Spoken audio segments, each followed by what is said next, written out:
ശരി, ശ്രീ ഫക്രുദ്ദീൻ അലി കൂടി ചേരുകയാണ്. ശ്രീ ഫക്രുദ്ദീൻ അലി, രണ്ട് നിരീക്ഷണങ്ങളാണ് ഉള്ളത്.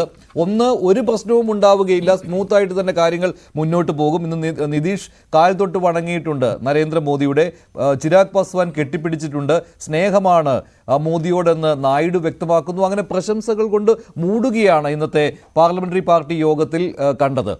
അപ്പോൾ ഇതോടുകൂടി ഈ മുന്നണിയിലെ കെട്ടുറപ്പ് വ്യക്തമായി കഴിഞ്ഞു. BJP കേന്ദ്രങ്ങൾ അത് തന്നെയാണ് പറയുന്നത്. അതുകൊണ്ട് ഒരു പ്രശ്നവും ഉണ്ടാവുകയില്ല എന്ന് താങ്കൾ ആ ഒരു നിരീക്ഷണം നടത്തുന്നയാളാണോ? പെർഫോമൻസ് കണ്ടിട്ട് അത് തോന്നുന്നു. ഇതിൽ ഒരു കാര്യം എന്ന് വെച്ചാൽ സംഭവം ഈ ചന്ദ്രബാബു നായിഡുവിനെ വിശ്വസിക്കാൻ പറ്റില്ല. ഇവിടെ ഐക്യമുന്നണി വന്നിട്ട് ഈ CPM-ന്റെ കൂടെ മത്സരിച്ചിട്ട് വാജ്പേയി BJP തൊട്ടുകൂടായ്മ രായ്ക്ക് രാമായണം കടമ ടീംസാണ്. അപ്പോൾ അതുകൊണ്ട് വിശ്വസിക്കാനും കൊള്ളില്ല. പിന്നെ മറ്റാരാ, നിതീഷിനെ സംബന്ധിച്ച് വേറൊരു ഗുണമുണ്ട്. അങ്ങനെയൊക്കെ ആ പിന്നെ ഒരു സംസ്ഥാനത്തിന് എന്തെങ്കിലുമൊക്കെ കിട്ടിയാൽ മതി, വേറെ പ്രശ്നങ്ങളൊന്നുമില്ല. പിന്നെ അങ്ങേര് മരിക്കാൻ കിടക്കുന്ന സമയത്ത് BJPക്കോ അങ്ങനെ രാഷ്ട്രപതിയാക്കും. അതോടുകൂടി അങ്ങനെ ഹാപ്പി, അങ്ങനെ ഡിപ്പെൻഡ് ചെയ്യാം. ഇവനെ വിശ്വസിക്കാൻ പറ്റില്ല, ചന്ദ്രബാബു നായിഡു. എനിക്ക് ആളൊരു ബഹുമാനമില്ല കേട്ടോ, പണ്ടേ ഇല്ല. അപ്പോൾ അതുകൊണ്ടാണ്. പിന്നെ പക്ഷെ ഒരു കാര്യമുണ്ട്, അപ്പുറത്ത് BJP അതാണ് കാര്യം. കാരണം ഈ വളരെ സാത്വികനായ വാജ്പേയിൻ്റെ സമയത്ത് പോലും ഇവർ ലാസ്റ്റ് ടൈം അവർ പിന്നെ കുഴപ്പമില്ലാതെ ഭരിക്കുകയും അവർ പിന്നെ കൺസിസ്റ്റൻ്റായിട്ട് അവരുടെ പോളിസിയിൽ അവരുടെ കോമൺ മിനിമം പ്രോഗ്രാമുണ്ട്, അതിൽ ഉറച്ചു നിന്നുകൊണ്ട് അവർ ഡെലിവർ ചെയ്യുകയും ചെയ്തിട്ടുണ്ട്.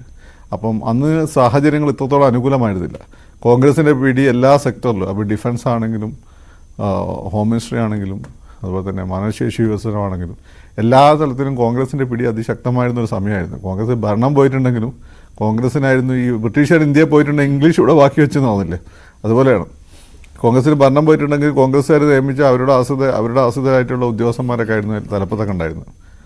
ആ സമയത്ത് പോലും അവർ ഇപ്പോൾ ടേം തേച്ചിട്ടുണ്ട്.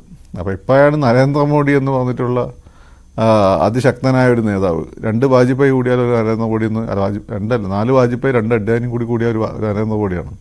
അപ്പം നരേന്ദ്രമോദി അപ്പത്തെ ഇതിനെ നിങ്ങൾ കാണാത്ത ഒരാളുണ്ട്, ഡോവൽ കർട്ടൻ്റെ പിന്നിൽ നിൽക്കുന്നത്. പിന്നെ അമിത്ഷാ, പിന്നെ യോഗി ആദിത്യനാഥ്. മാത്രമല്ല സിസ്റ്റം മൊത്തം ഇവർ ഹിന്ദുത്വവൽക്കരിച്ചിട്ടുണ്ട്. പണ്ടത്തെ കോൺഗ്രസ്സിന് ഇപ്പോൾ കോൺഗ്രസ്സായ സിസ്റ്റമല്ല, സിസ്റ്റം ഇപ്പോൾ ഹിന്ദുത്വമാണ്. അപ്പോൾ ഇയാൾ ഈ തെക്കൻ സംസ്ഥാനത്ത് കിടന്ന് അധികം കളിച്ചു കഴിഞ്ഞാൽ ഇയാളെ പിന്നെ MP-മാരെ മൊത്തം വേണമെങ്കിൽ BJP അങ്ങ് ഏറ്റെടുക്കും, നായിഡുവിൻ്റെ. അപ്പോൾ അതിനുള്ള ഒരു ഉറപ്പൊക്കെ BJPക്കുണ്ട്. അതുകൊണ്ട് ഒരുപാട് കോംപ്രമൈസ് ഒന്നും മോഡി ചെയ്യുമെന്നും പ്രതീക്ഷിക്കേണ്ട. ഈ എന്താണ് ഇയാൾക്കെടുക്ക പിന്നെ പണ്ട് പിന്നെ ഐക്യമുന്നണിയൊക്കെ ഉണ്ടായിരുന്ന പോലെ കിങ് മേക്കറായിട്ട് വിലസാന്ന് വിചാരിക്കണം, നടക്കാൻ പോകുന്നില്ല. അപ്പോൾ കിങ് മേക്കർമാർ ഉണ്ടാവുകയില്ല ഇവിടെ, ഉണ്ടാവില്ല. ഒരു കിങ് മേക്കർ ഉണ്ടാവും, ഡോവലായിരിക്കും. അത്തരം നിരീക്ഷണത്തോട് താങ്കൾ എങ്ങനെയാണ് പ്രതികരിക്കുന്നത്?